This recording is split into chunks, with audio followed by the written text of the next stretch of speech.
بسم اللہ الرحمن الرحیم۔ السلام علیکم ورحمۃ اللہ وبرکاتہ۔ سب سے پہلے آپ تمام بھائیوں کا شکریہ کہ آپ تشریف لائے۔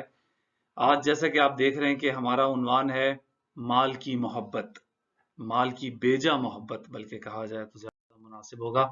اس سے پہلے ہم دشمن کے حوالے سے کہ وہ کوئی بھی چیز دنیا کے اندر جو ہمیں اللہ کی محبت سے غافل کر دے، آخرت میں جنت کے حصول سے ڈائیورٹ کر دے، اس کو میں دشمن کنسیڈر کر رہا ہوں۔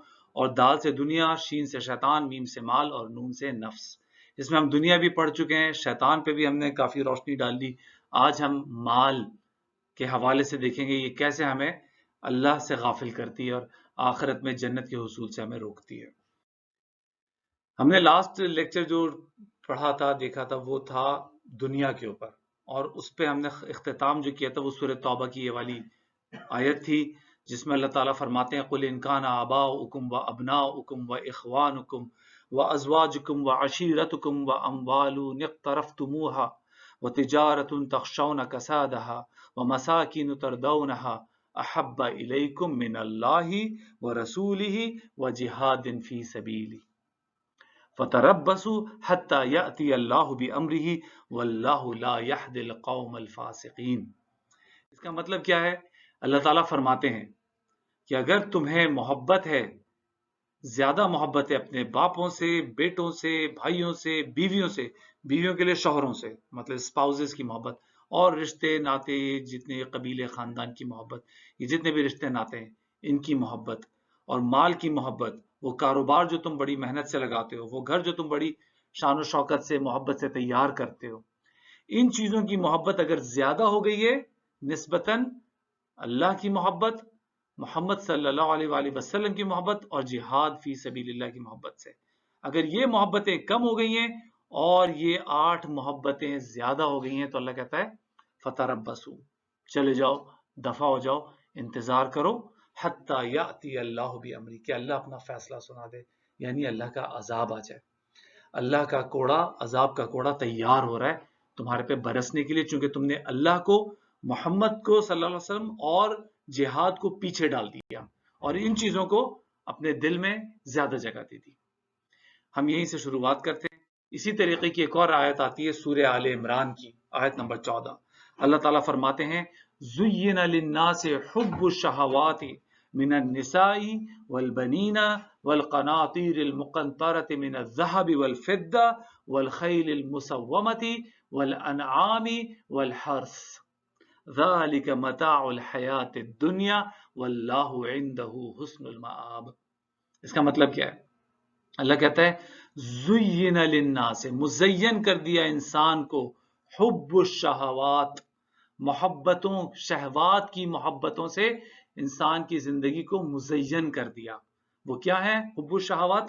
یہ اللہ تعالیٰ نے گنوائی ہیں۔ سب سے پہلے عورتیں، بنین، بیٹے، قناطیر المقنطرۃ من الذهب والفضہ، ڈھیر، سونے اور چاندی کے ڈھیر، مال و دولت، والخیل المسومۃ، مہر لگے ہوئے گھوڑے، اگر ہارس نہیں تو ہارس پاور ہی سے ہی آج کے دور کے اندر، V8 5.7 انجن، ٹوئن ٹربو، یہ گاڑی وہ گاڑی، ان کی محبتیں، اور والانعام، جانور، مویشی، مال مویشی جیسے ہم کہتے ہیں کیٹلز، اور کھیتی۔ آج کے دور میں اگر میں بات کروں تو assets, properties, residential plots, flats, offices, shops, commercial property, residential, industrial, where houses, انہی کو جمع کرنے میں لگے ہوئے ہم لوگ، انہی کے پیچھے بھاگ رہے ہیں۔ اللہ کہتا ہے ان چیزوں سے میں نے انسان کو مزین کر دیا ہے، ان کی حب الشہوات، تو ہمارے دل کے اندر نیچرلی ان چیزوں کی محبت موجود ہے، اللہ نے رکھ دی ہیں چونکہ اللہ نے ہمیں آزمانا تھا۔ اور پھر کہہ دیا آخر میں ذالک متاع الحیات الدنیا، یہ دنیا کا مال و متاع ہے، دنیا کے استعمال کرنے برتنے کی چیزیں ہیں، واللہ عندہ حسن المآب، اصل میں تو جو آخری ٹھکانہ اللہ کے پاس ہے یعنی آخرت کی زندگی، وہ اصل چیز ہے۔ تو اللہ نے کھول کے بتا دیا کہ یہ 6 چیزیں تمہیں اٹریکٹ کریں گی، میں نے رکھی ہے اس کے اندر محبت، اور یہ استعمال کی چیزیں، اسے استعمال کرو، لیکن ہاں دھیان رکھو، ہوش میں رہو، اصل تمہارا ٹھکانہ آخرت ہے، یہ سب دنیا کی چیزیں یہیں رہ جائیں گی۔ یہ چیزیں دیکھیں ہم نے، اب میں تھوڑا سا ریکیپ کر لوں ان دونوں آیات کا، سورہ توبہ اور سورہ آل عمران کی ان دونوں آیات کو اگر میں ملا دیتا ہوں تو یہ بہت ساری چیزیں ہیں جو ہمارے ارد گرد گھوم رہی ہیں اور ہمیں ڈسٹریکٹ کرتی ہیں آخرت کی زندگی سے. یہ حیات الدنیا کے ساز و سامان ہیں. وہ کیا ہیں؟ بیٹے، باپ، بیویاں، بھائی، خاندان کی محبت، مال، کاروبار، گھر، یہ عورتیں، یہ بچے، یہ ڈھیر، یہ گھوڑے، یہ سب چیزیں ہمارے ارد گرد ہیں، ہمارے استعمال کی چیزیں ہیں، اور ان کی محبت بھی ہمارے دلوں میں اللہ نے ہی رکھ دی ہے. اللہ اس سے ہمیں انکار نہیں کر رہا کہ تم ان کو چھوڑ دو، نہیں، اس کو برتو، استعمال کرو، لیکن آخرت کی زندگی پہ فوکس کرو. اب میرا سوال ہے، اتنی ساری چیزیں میں نے گنوا دی، اس میں سب سے اسٹرانگیسٹ لو کس چیز کا ہے؟ سب سے اسٹرانگیسٹ لو کس چیز کا ہے؟ کون سی چیز ہمیں سب سے زیادہ اپنے اندر الجھا لیتی ہے اور کھینچ لیتی ہے، محو کر لیتی ہے؟ مال، بیویاں ہیں، عورتیں ہیں، گھوڑے، گاڑیاں ہیں.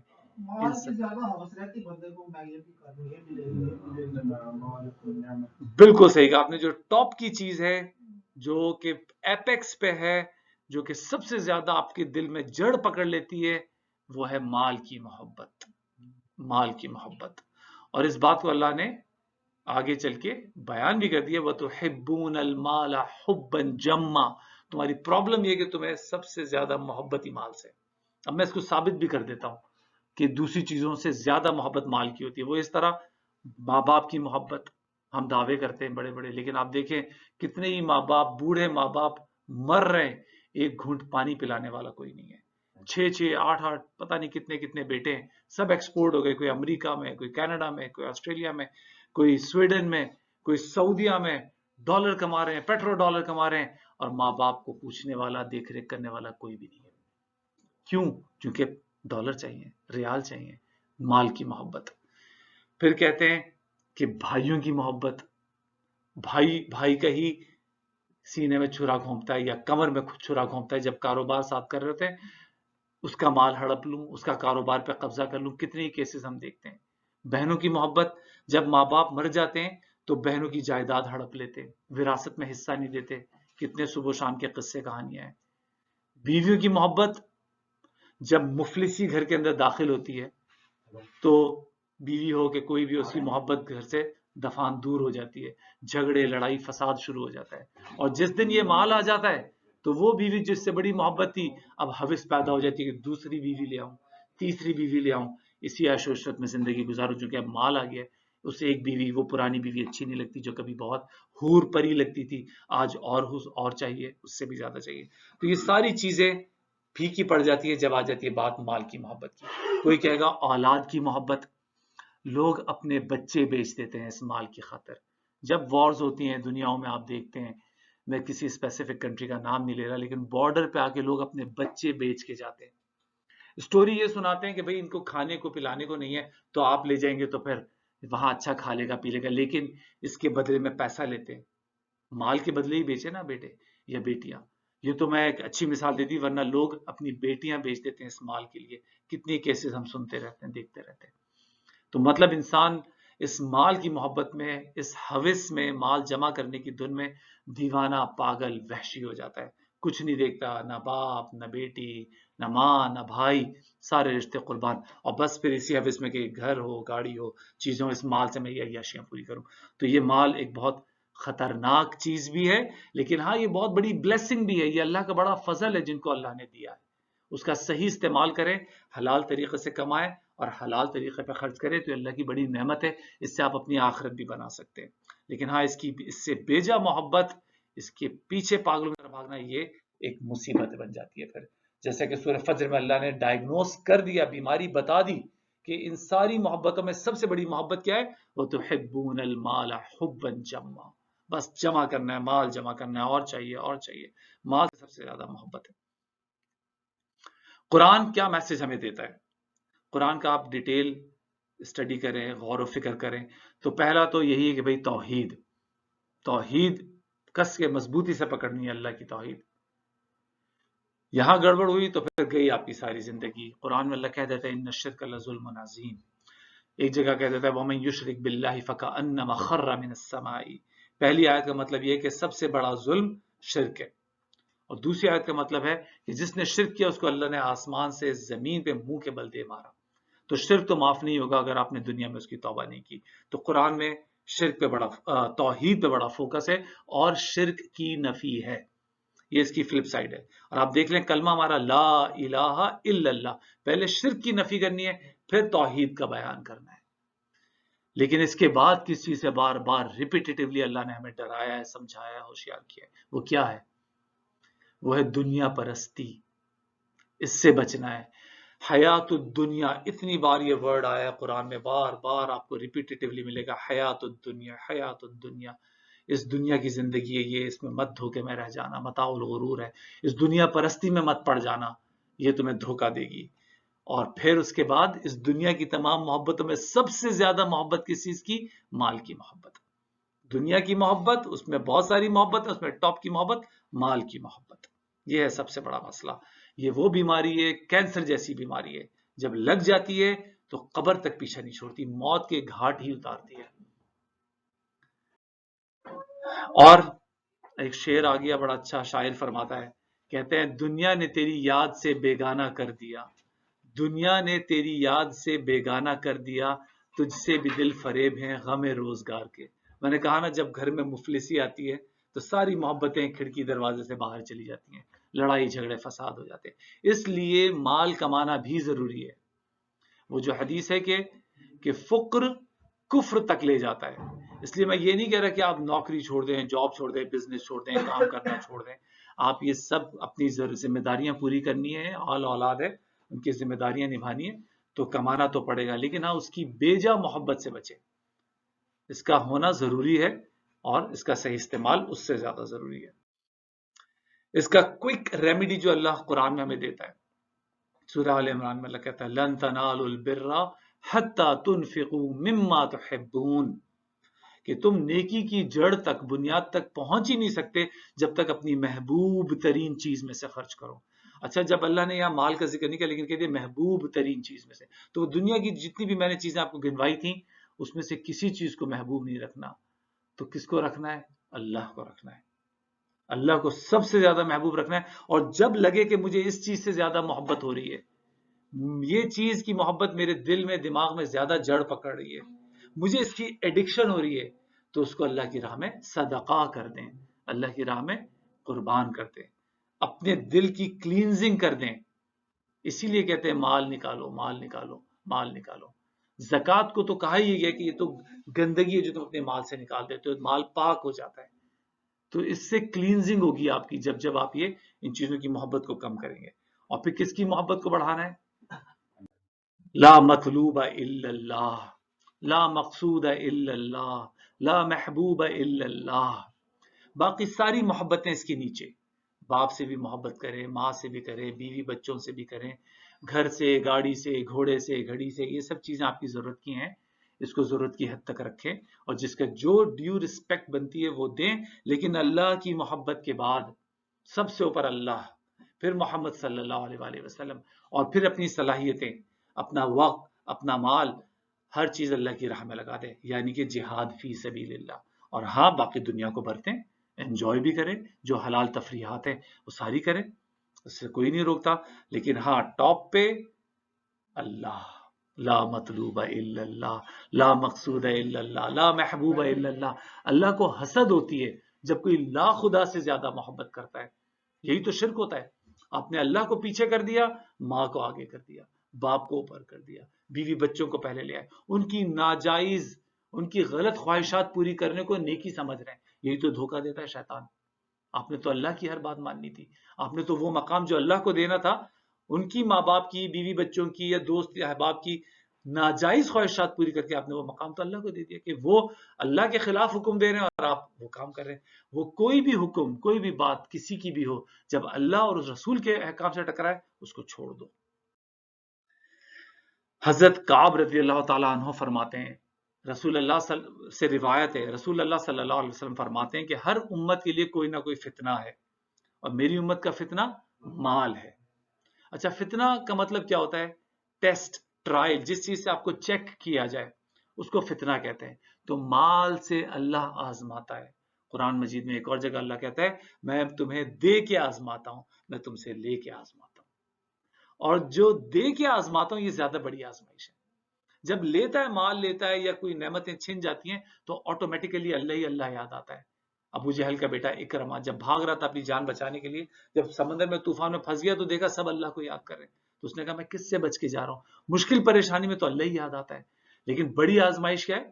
جب آپ مال ہو، اسباب ہوں، صحت ہو، چیزیں ہوں، تو پھر آپ گناہ میں ملوث ہونے کے امکانات زیادہ ہوتے ہیں۔ اس مال کو عیاشی میں اڑاتے ہیں، فضول خرچی میں اڑاتے ہیں، دکھاوے کے لیے خرچ کر کے شیطان کے بھائی بن جاتے ہیں، اس کی نمود و نمائش کر رہتے ہیں، سب اللہ کو نہیں پسند۔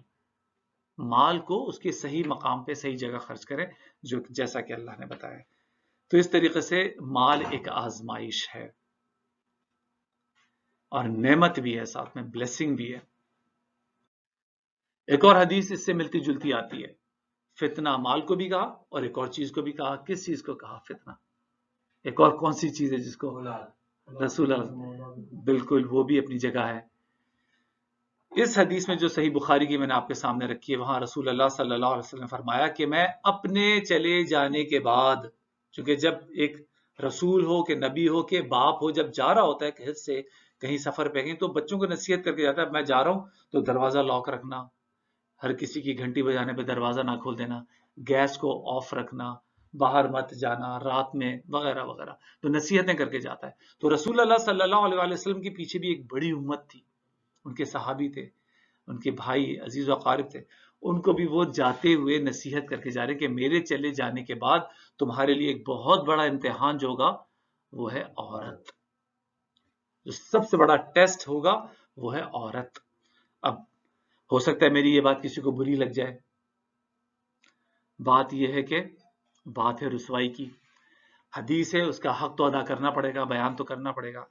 جب رسول اللہ صلی اللہ علیہ وسلم نے فرمایا کہ عورت میں تمہارا امتحان ہے تو ہے، عورت کسی بھی روپ میں ہو، چاہے ماں کے، بہن کے، بیٹی کے، بیوی کے روپ میں، ہر روپ میں یہ مرد کے لیے آزمائش ہے، امتحان ہے، اللہ اس کے ذریعے آزماتا ہے۔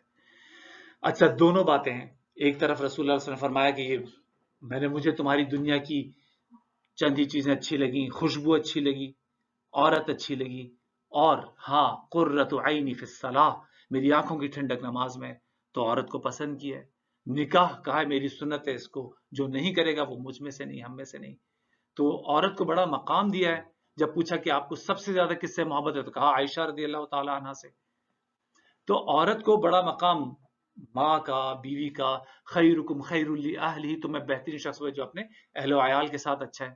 لیکن ساتھ میں یہ حدیث بھی ہے جو میں نے آپ کو آج سنائی کہ سب سے بڑا فتنہ عورت میں، یہ حدیث بھی موجود ہے کہ عورت ٹیڑھی پسلی سے بنائی گئی، اس کو سیدھا کرنے کی کوشش مت کرو، ٹوٹ جائے گی، اس کو ایسے بھی مت چھوڑو، ہاں اس سے فائدہ اٹھاؤ۔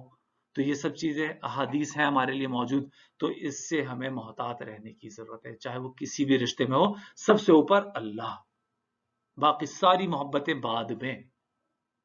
یہ لو ایک ایسا ایموشن ہے کہ انسان پاگل ہو جاتا ہے اس محبت میں، مرتا ہے، مارتا ہے، جیتا ہے، کچھ بھی کرتا ہے اس محبت کے لیے۔ تو یہ محبت ماں باپ بہن بھائی بیوی بچے سب بات میں، پہلے اللہ، وہی جو کہہ رہا ہے وہی صحیح ہے اور اسی پہ عمل کرنا ہے، باقی ساری محبتیں اس کے بعد، اس کے نیچے۔ اچھا، ایک اور آیت آگے ہم چونکہ دیکھ رہے ہیں مال، ساتھ اس کے عورت کا بھی ذکر آیا، اب ایک اور ذکر آ رہا ہے جیسے کہ بھی آپ نے کہا بھی، سورہ کہف کی مشہور آیت المال والبنون زینت الحیات الدنیا، کہ مال اور بیٹے دنیا کی زینت ہے، کوئی شک نہیں، قرآن کی آیت ہے، اللہ نے فرمایا، صحیح ہے، اور ہم دیکھتے بھی ہیں۔ یہ مال ایک بلیسنگ ہے جیسا کہ میں نے کہا، یہ اولاد، یہ بیٹے ایک بلیسنگ ہے جیسا کہ میں نے کہا، اور جن لوگوں کو اللہ نے یہ نعمتوں سے نوازا وہ بڑا پراؤڈلی یہ آیت سناتے پھرتے ہیں، لیکن آگے بھی تو دیکھیں، اس کے میسج کو پورا سمجھیں، آگے کی اسی آیت کا اگلا حصہ تو دیکھیں، کیا ہے وہ اگلا حصہ؟ والباقیات الصالحات خیر عند ربک ثوابا وخیر املا۔ کیا مطلب ہے اس کا؟ اللہ کہہ رہا ہے مال اور بیٹے دنیا کی زینت ہیں، لیکن اس کو بقا نہیں ہے، یہ سب یہیں رہ جائے گا۔ بقا کس چیز کو ہے؟